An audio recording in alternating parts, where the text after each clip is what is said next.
Some viewers may find the following video disturbing. Viewer discretion is advised.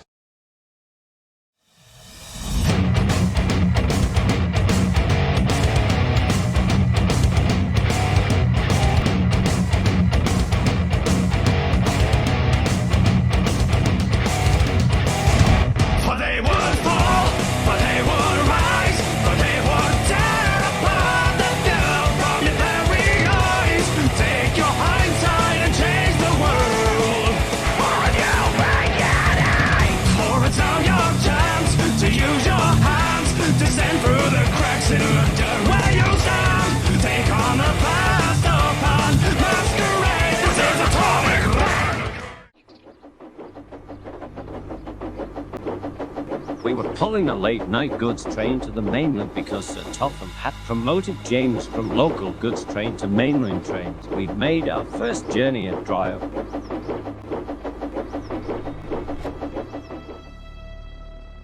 I told James I would be right back because I was gonna grab some fish and chips they were now selling. From what I heard, it was delicious and gotten a grader from the health inspector. Man, this is really boring. Holy crap. Driver, hurry up in there. James seemed to be impatient from what I was hearing outside, but when I walked out to see what was going on, I heard a siren from a distance.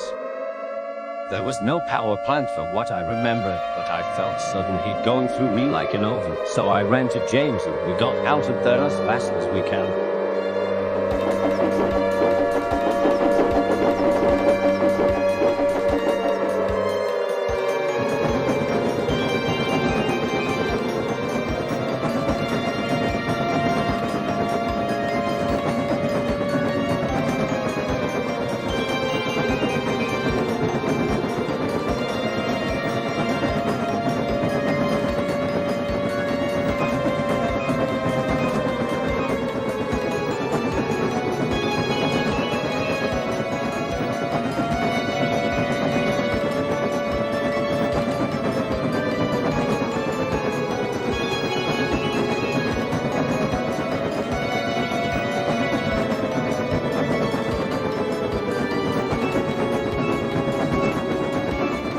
As we picked up speed, we were already at Sodor, and we were heading to Crosby. Me and James both felt the heat rising, but luckily the wind helped us cool down.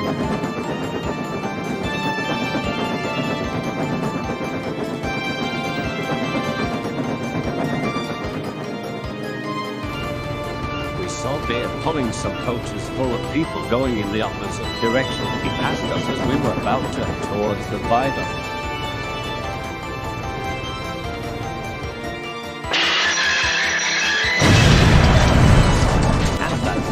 I heard a loud bang coming from across me that rang in my ears. I think we didn't make it out alive. As we zoomed over the viaduct, I thought if we hide in Henry's forest because there was lots of shade there, so I drove James into a siding in Henry's forest, and I was right. We felt little heat from here, so we were saved. Driver, what just happened? I do not know, James, but I think a big heat wave just hit Sodor. We decided to rest for the night as we both can't seem to pull ourselves together from what just happened. James seemed really scared.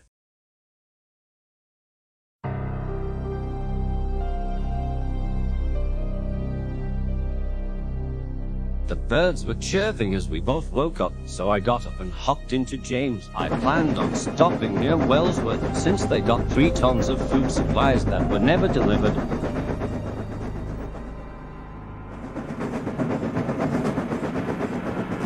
As we chuffed into Wellsworth, James saw something very gruesome.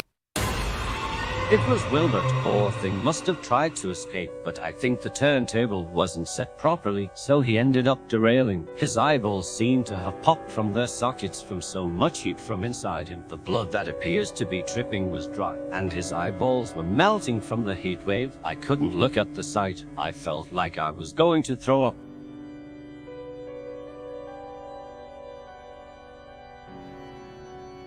We had to clean up the mess and cremate the poor engine, but James was too disheartened to do that. I drove James to grab the breakdown train.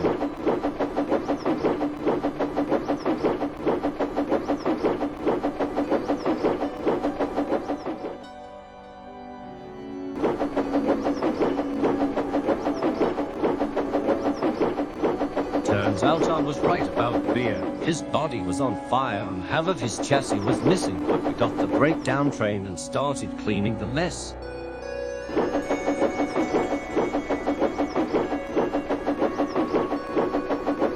After we did that, I decided to park James near a siding so we can talk about what we do next, but that's when we both heard a noise coming from the sheds.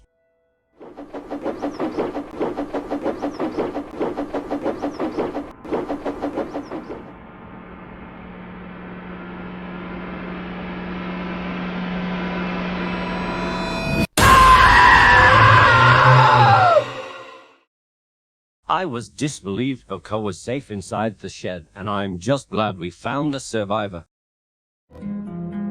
I've parked James with Boko so they could socialize, while I head to Wellsworth Station to get my mind off of Wilbert's deceased body, so I will sign off for a bit.